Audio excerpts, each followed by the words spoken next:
una ciudad emergente, Ciudad Quesada. Me he quitado de prometerle la carretera a San Carlos. Creo que nos han tratado de vender una idea de que no hay dinero para nada. La caja no está quebrada. ¿Por qué si hemos tenido, y esto lo dice el propio gobierno, una economía jaguar en los últimos 4 años, cómo es que no se resuelven los problemas? Yo estoy apostando a que San Carlos va a crecer 50% más rápido que la GAM. Por eso es que yo soy cauteloso con qué prometo. Estará por verse el 1 de febrero.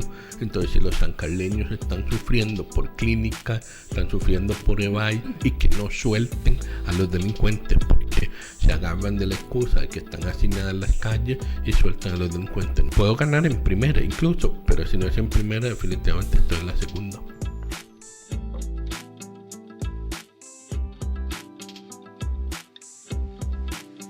Muchas gracias, don Álvaro, por acompañarnos. Bienvenido a Silla Presidencial. Es un espacio conjunto de San Carlos Digital y Radio Santa Clara con el único objetivo de llevar información y sobre todo propuesta al electorado de toda la zona norte. Bienvenido. Muchas gracias, muy amable por tenerme acá en Radio Santa Clara. Don Álvaro, ¿cuál es el diagnóstico que usted ha hecho de la zona norte? Una zona con muchísimo potencial, particularmente cuando vemos el polo de desarrollo que se puede gestar alrededor de lo que en la jerga llaman una ciudad emergente, Ciudad Quesada. Cuando hemos hecho los cálculos con los planificadores, estimamos que con la logística y con la articulación correcta a nivel productivo, de empleo y de oportunidades educativas, la región puede crecer 40% más rápido y quizás hasta 50% más rápido que la GAM. Entonces nosotros sí queremos hacer esas apuestas. Otra ciudad que tiene un perfil muy similar es Guápile, y de hecho hemos analizado que si se hace bien el trabajo en Ciudad Quesada y en Guápile, la región entera puede crecer a ese ritmo o más. En esa visión multipolar o de polo estratégico, ¿verdad? ¿Qué infraestructura se necesitaría? Sobre todo cuando usted habla de articular regiones. Sí, en esa línea obviamente hay y para competir con el GAM también. Es que eso es lo interesante, porque el enfoque multipolar no lo ve en términos de competencia, más bien es una visión desde la cual la GAM de alguna manera ya llegó a un punto de saturación, y que por lo tanto la apuesta correcta para que el país entero crezca e incluso la misma GAM se potencie más, es más bien aportar a cómo ciudades que ya tienen una pujanza, una vibrancia natural, pueden ser aún más potenciadas. Le voy a dar un contraejemplo.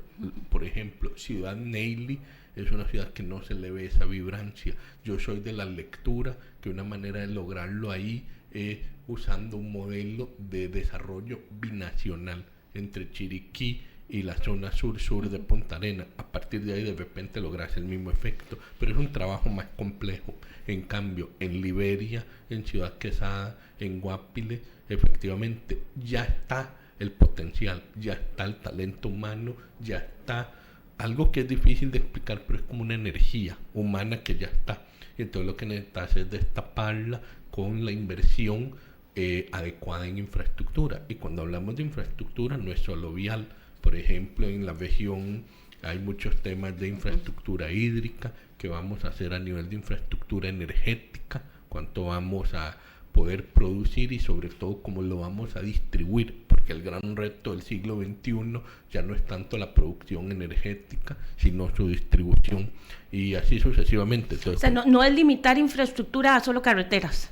No, es todo lo demás, porque vamos a ver, si usted le pregunta a las zonas francas por qué les cuesta posicionarse fuera de la GAM, muchas veces te dicen en realidad el reto es infraestructura hídrica. Por ejemplo, en Grecia, la nueva zona franca de Grecia, la principal barrera no era vial, era de infraestructura hídrica. Tuvieron que hacer un traslado especial de agua y construir un acueducto especial. Entonces esto como para poner en evidencia que los proyectos modernos de inversión, de empleo, no necesariamente están bloqueados por lo que uno normalmente asociaría a, digamos, infraestructura, sino que pueden ser otras cosas. Pero de todas maneras, en la región o estar norte o estar atlántica, indudablemente hay que conectarla mejor en lo vial y en lo ferroviario. Nosotros estamos muy convencidos de la necesidad de un tren que lleve los productos desde la zona norte, primero, en una primera fase, hasta la terminal atlántica,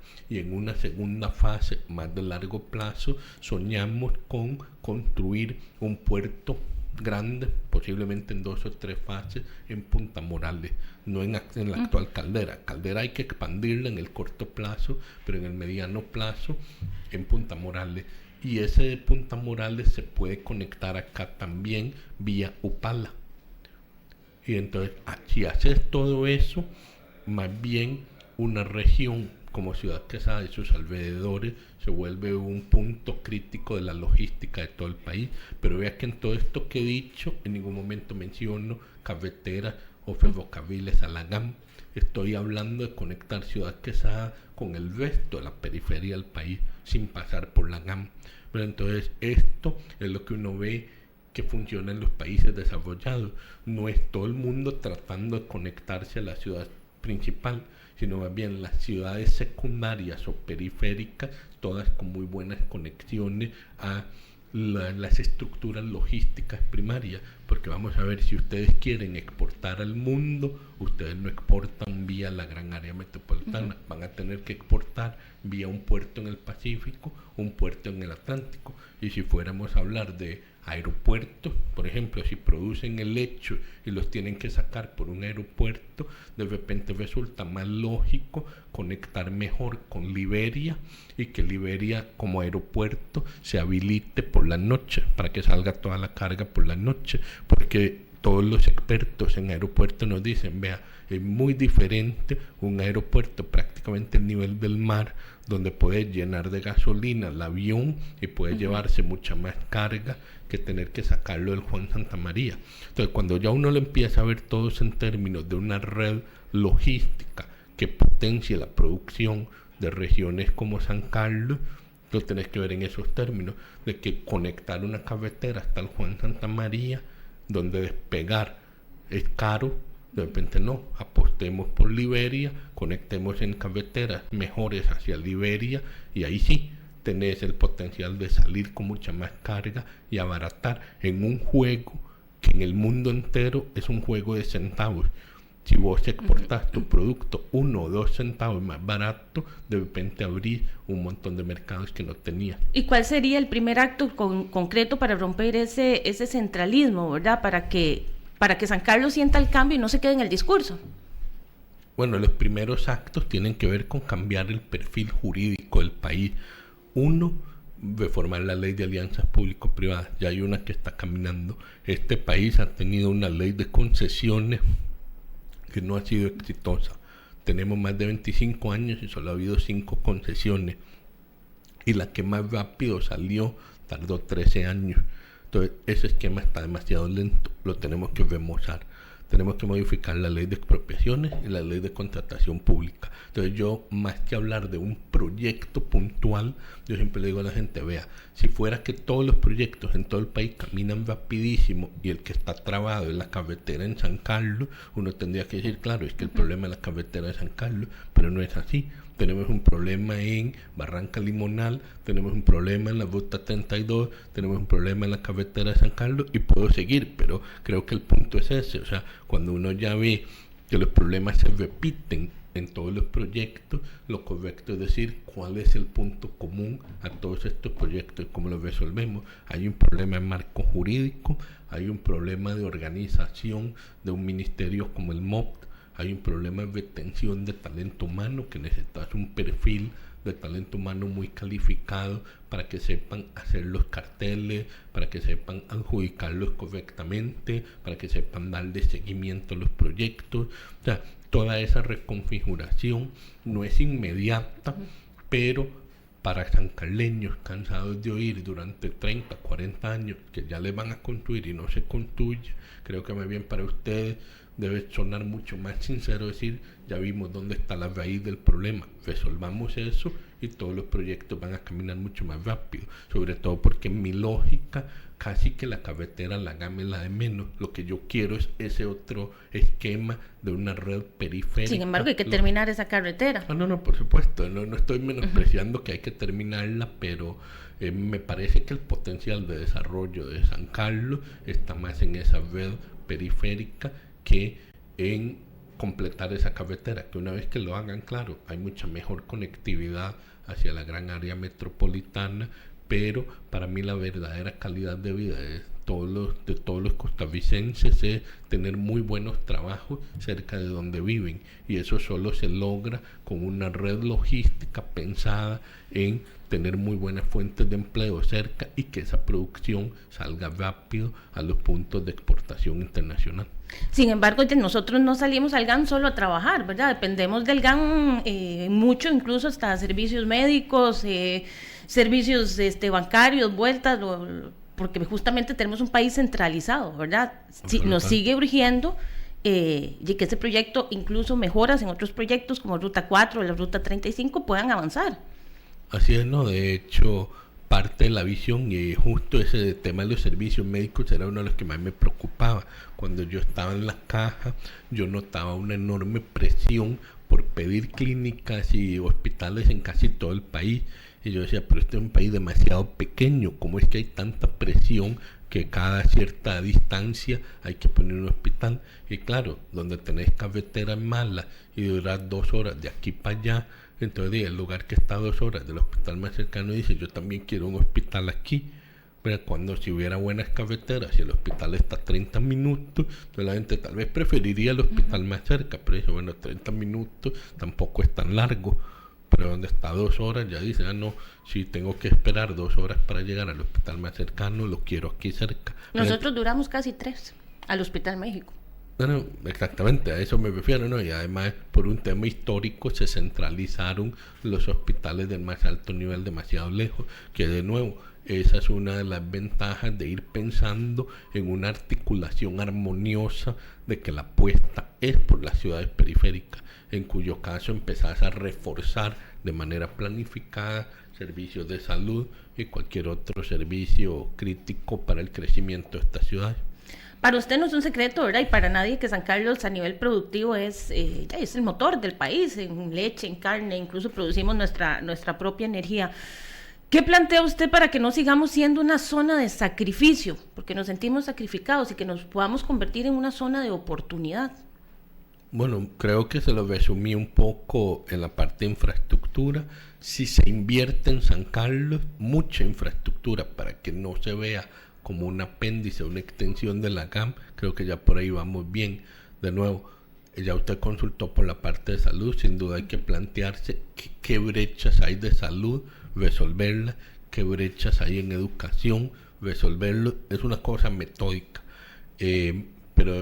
y esto creo que necesito ser muy enfático. Si yo estoy apostando a que San Carlos va a crecer 50% más rápido que la GAM, yo debo incorporar todo eso en las proyecciones. Entonces, si yo tengo ya una proyección de cuántas escuelas construir, cuántas sedes construir del INA, del tecnológico, de la UCF, ¿verdad? Todo eso se tiene que hacer en función de una proyección, una articulación, o qué sé yo, muy importante, en la manera en que visualizamos el país.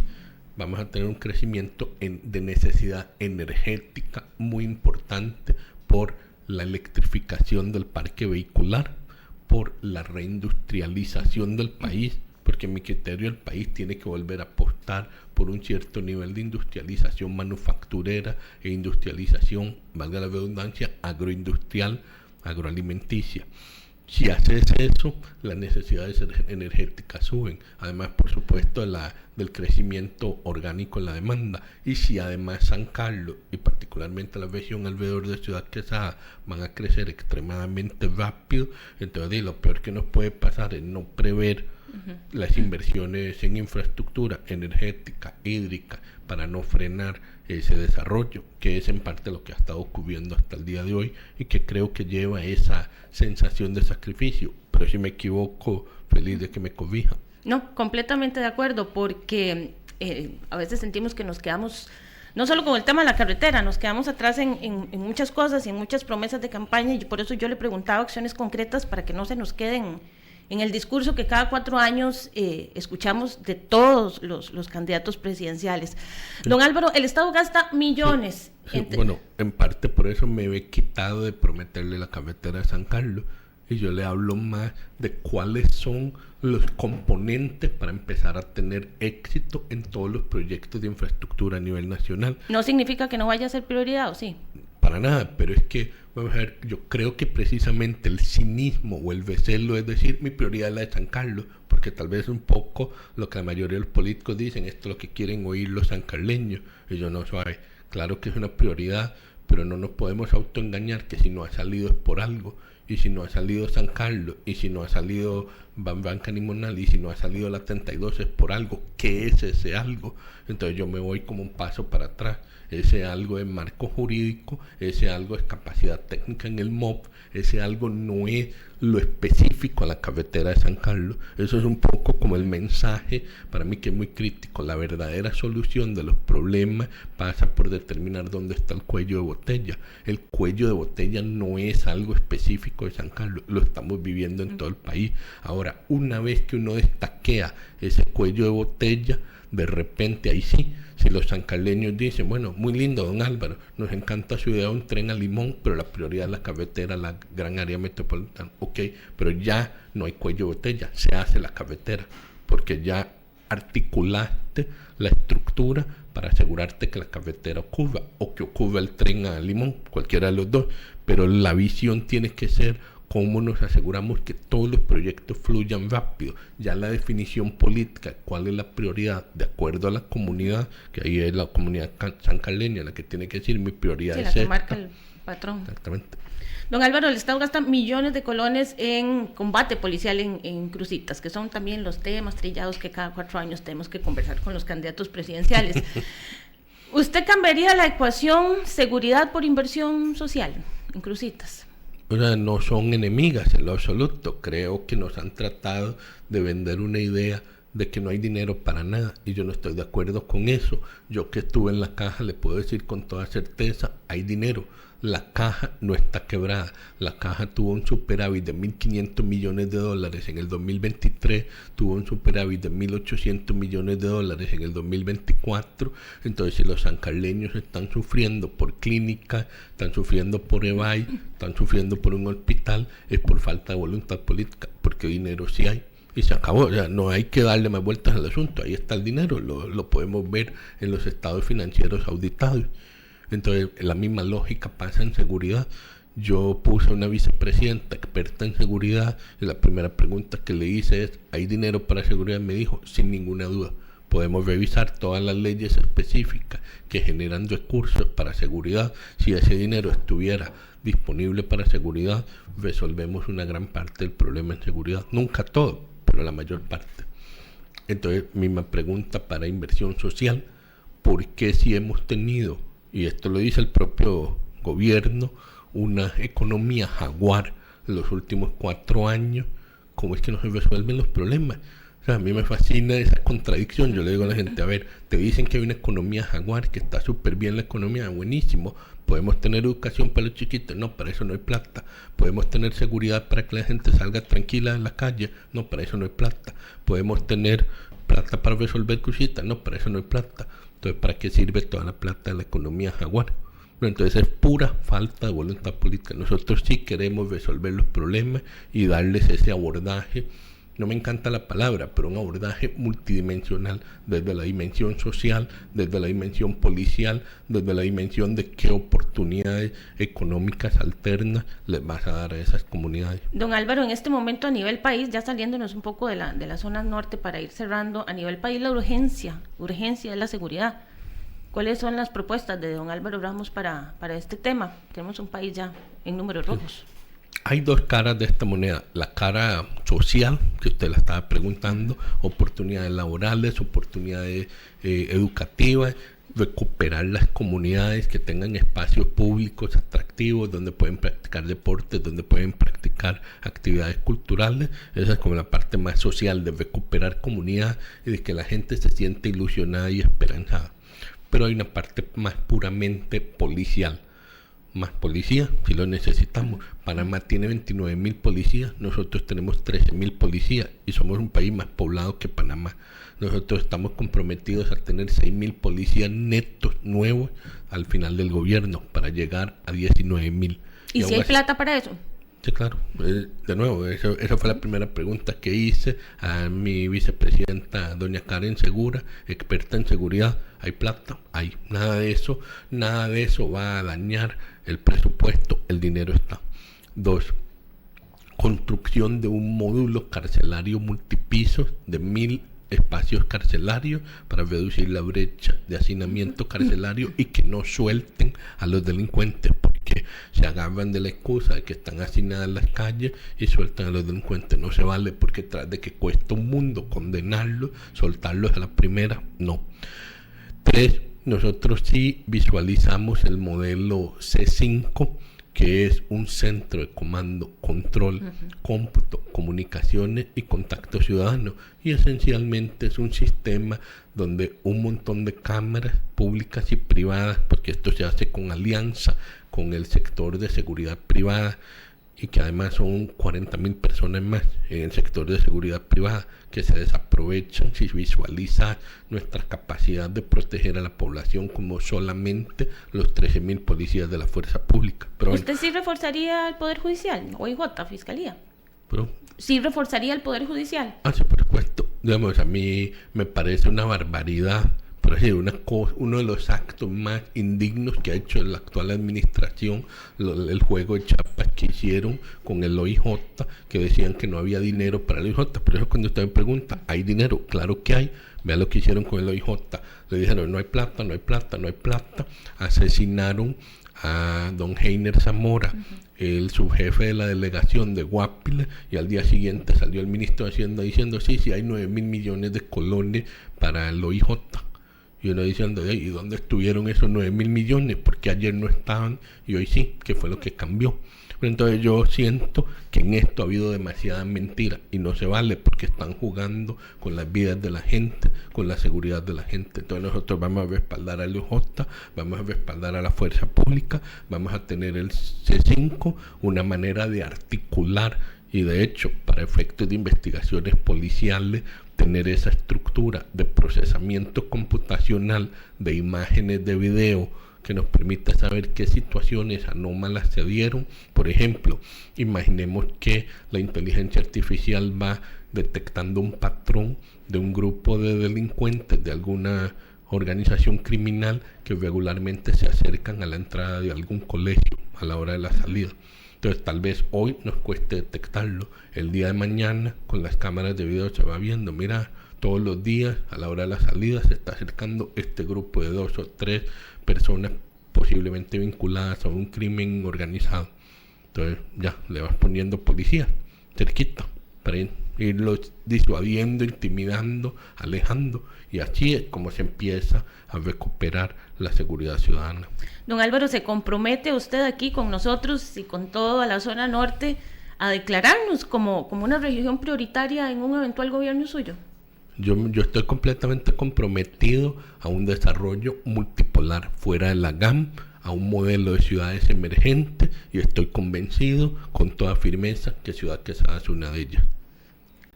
¿Se ve usted, bueno, los expertos han hablado de que es casi imposible evitar una segunda ronda electoral? ¿Se ve usted en una segunda ronda electoral? Por supuesto, puedo ganar en primera incluso, pero si no es en primera, definitivamente estoy en la segunda. ¿Hacia dónde va enfocando ya este cierre de año de la campaña, digamos? Pues a recorrer territorios. He tenido ya bastantes reuniones sectoriales, porque en la nueva Costa Rica, que antes la Costa Rica era más homogénea, la nueva Costa Rica es una Costa Rica de muchas causas, de muchos sectores, además de mucha distribución territorial. Hemos tenido un enfoque primario en sectores los últimos meses, pensando que el cierre de la campaña iba a ser más territorial. Entonces, si usted me está preguntando en qué me enfoco. de Vitorios. Sí, lo hemos visto muy en muchas reuniones con sectores. ¿Las convoca usted o los sectores lo convocan? Un poco de las dos, pero recuerde que el partido se abrió a los sectores, incluyó sectores, y es el único partido que lo hace de manera explícita en su organización como partido. Entonces tenemos al sector comunalista, al sector solidarista. Siempre había estado el movimiento cooperativo, pero bueno, ha adquirido fuerza. Tenemos deportes, tenemos cultura, tenemos personas con discapacidad. Entonces, bueno, en general, bueno, sector agro. Yo paso diciendo alfombra roja para el agro y el agroalimento como un motor del desarrollo costarricense. Y digamos, a veces la gente me dice, ¿cómo sabemos que eso no va a cambiar? Yo, bueno, porque más allá de lo que les pueda decir yo como candidato, yo Álvaro Ramos, el partido ahora tiene todo un segmento, digamos, en su máximo órgano dedicado única y exclusivamente al agro. Bueno, son pequeños detalles, pero que van marcando una diferencia, porque ahí está esa voz, ahí está ese voto de manera permanente para personas que antes no lo tenían. De la misma suerte que, por ejemplo, la asamblea actual del partido es la primera que tiene todos los cantones del país, cuando a veces se excluía a algunos. Entonces hemos ido tratando de reconfigurar el partido de una manera novedosa. Y por supuesto, y ahora que usted me preguntaba, yo decidí llevar eso incluso a un extremo más, y por eso es la primera vez que el partido tiene de primer lugar por la provincia a una persona de San Carlos. A esa pregunta iba. Es la primera vez que un candidato le da un lugar, el lugar que merece a San Carlos en las diputaciones. No había pasado antes. Pero eso le costó, don Álvaro, algunos cuestionamientos incluso a lo interno del partido. Yo no sé si me costó algo, estará por verse el 1 de febrero.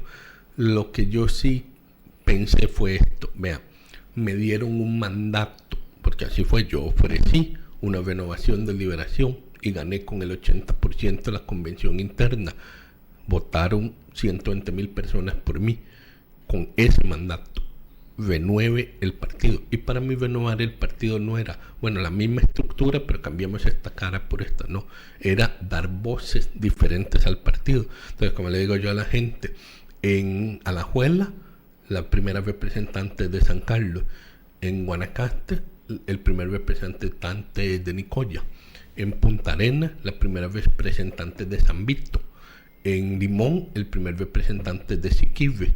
Si usted se fija en este patrón, ninguno viene de las cabeceras centrales de las provincias, porque mi lógica era, urge un partido que se salga de los dominios históricos políticos del país y que busque liderazgo de otras regiones, a ver si con esa amplitud de perspectivas empezamos a reflejar más Costa Rica como lo que es hoy, la nueva Costa Rica. Don Álvaro, muchísimas gracias por estos minutos en Silla Muchas Presidencial, gracias. en este espacio. Y ya para cerrar, ¿por qué los sancaleños deberían votar por Álvaro Ramos? Soy una persona que se ha preparado mucho para servir al país, para construir políticas públicas valiosas, pero más allá de eso, soy una persona de convicciones muy profundas.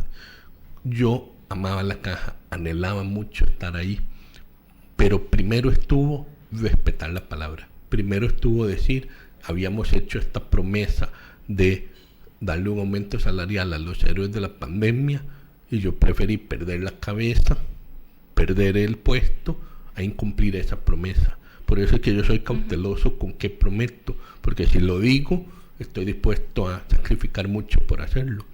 Y esa valentía, esas convicciones, ese coraje, yo lo quiero llevar para luchar por todos los costarricenses y por los sancarleños. Muchas gracias, don Álvaro. A usted, gracias.